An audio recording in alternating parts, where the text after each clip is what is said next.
Hi, this video is very important because I will tell you 7 important practices to manage your healthy blood sugar levels. So, managing healthy blood sugar levels is people should not think that it's only for diabetic people because now there are 25% population are pre-diabetic. For a pre-diabetic, if you don't control your blood sugars, you're going to become diabetic.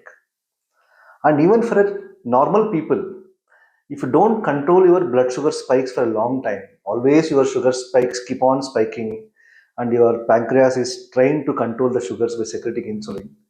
Then ultimately one day your pancreas get exhausted and you get insulin resistance, high insulin, you get diabetes. Whether it's a diabetes or a non-diabetic or a pre-diabetic, maintaining a healthy blood sugar levels is very important for a diabetic to control the blood sugars, for a non-diabetic to prevent the onset of diabetes. And if you control your blood sugar spike, your metabolic health will be good, and you can also prevent neurodegenerative disorders. You also can prevent and helpful for prevent any chronic illnesses, and also helpful for the weight loss. If you don't control your sugar spikes, you develop insulin resistance, you put on weight. If you avoid sugar spikes, your chance of becoming overweight is becoming very less. So in this video, I will tell you 7 simple, easy, healthy practices to maintain healthy blood sugar levels. The first thing is eat less carbs and more fats. So why I'm telling this carbs is normal Indian diet. People are eating 70 to 80% carbohydrates. White rice, wheat flour, rava, maida, sugar, some fruits. Most of the fish is carbohydrate only. So as you eat more carbs, your sugar spikes more.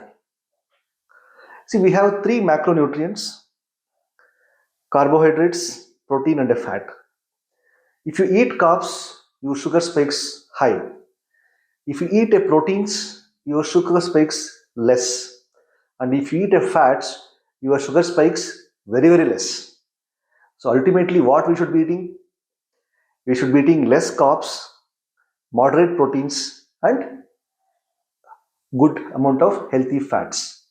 So less carbs matlab cut down all the processed foods, white rice, wheat flour, rava, maida, sugars, breads, all kind of this stuff, and very minimal quantity. You replace your white rice with a red rice or rajmani rice, chapati with a millets roti, and proteins. Protein as per your body weight. It is almost 0.8 to 1 gram per kg body weight. Whichever the weight, you can suppose you are 70 kg, 75 kg. You need 75 gram of protein per day.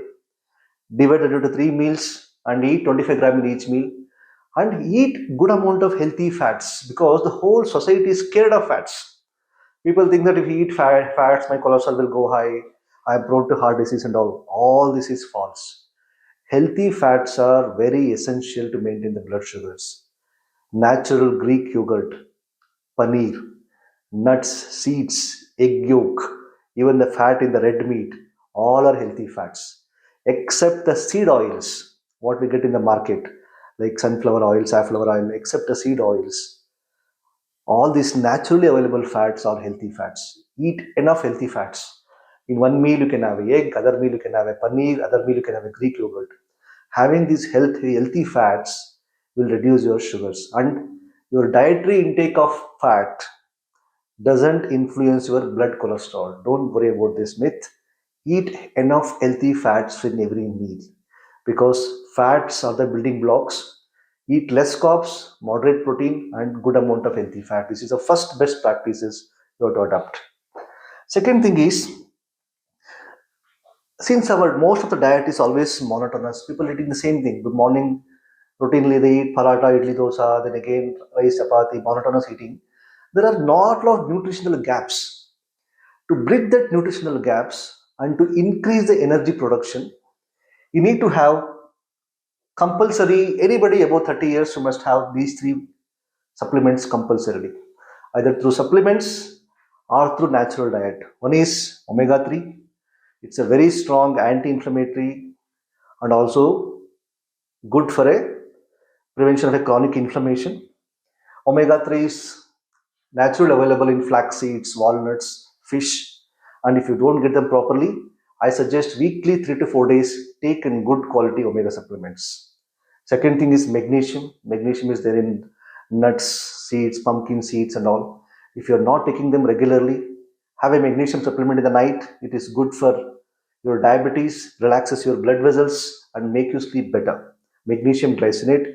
I have a video on this in the previous sections. And a good quality multivitamin. All multivitamins are not good because in India the regulation is very very poor. To get a good quality is difficult, and you can through online platforms order very good quality multivitamins by discussing with your doctor. And these three are a compulsory supplements. Along with this, I also recommend to take a good one, a probiotic. Of course, there is many other supplements like NAC, coenzyme Q, and other things. But taking so many supplements are practically difficult. At least I recommend take these 3 to 4 supplements regularly. This is your second best practice, and not for only old people, anybody after 30, because we have a lot of nutritional gaps. We have to fill it. Third is nature. So we are living in a modern era. People always work from home or offices, spend inside homes, spend time with the screens and all. But this is not the way we evolved. From a 2 lakh or millions of years, humans evolved by walking in nature, spending time more and more in nature. Drastically, we shifted to the opposite side. We are exposed. Earlier, earlier people were not exposed to screens at all. Now, 8 10 hours we are exposed to screens and spend most of our time in the insides and the offices in the artificial lights.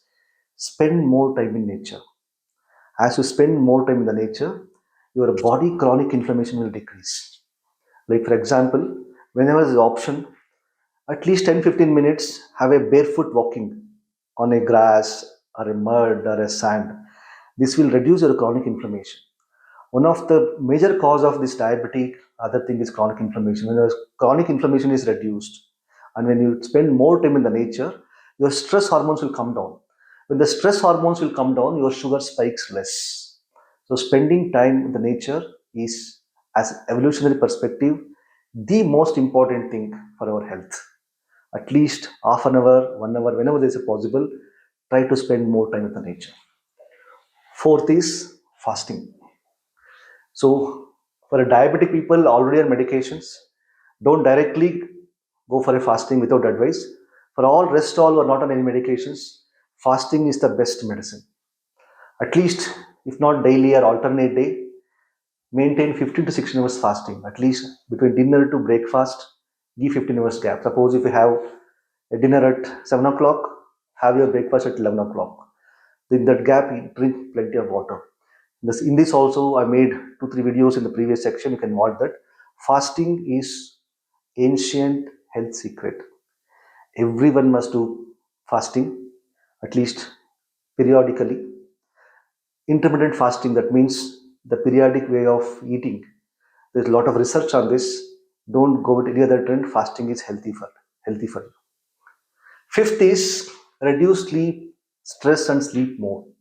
As I said, if you stress more, your stress hormones increases, your sugars will spike. If you stress less, your sugar spike less. I have seen in many people in my patients, they follow everything properly, diet everything, but sugar sometimes spikes. That's not because of the dietary influence, that's because of the stress. If you don't control, you manage your stress, and if your sleep is disturbed, always your cortisol level go high, your stress hormones levels high, and you get sugar spikes. So to control the sugar, have 7 to 8 hours of good quality sleep and reduce your stress. And sixth is exercise. Exercise, mix exercises. Like one is you just walk in the morning in a fasting state, walk in a fasting state, and weekly twice at least go for a weight training because maintaining the muscles also is a good thing. And you can also 1 or 2 days you can also do pranayama, yoga and all. Don't do any one exercises, mix walking, yoga and weight training and all. This all helps in a, this everyone knows. I did not explain. Exercise is one of the very important thing for controlling blood sugars. And more precisely, suppose if you had a very high carb meal, sweets and other things, if you can walk 10 minutes after food, that also helps in reducing your sugar spikes, apart from your routine walking.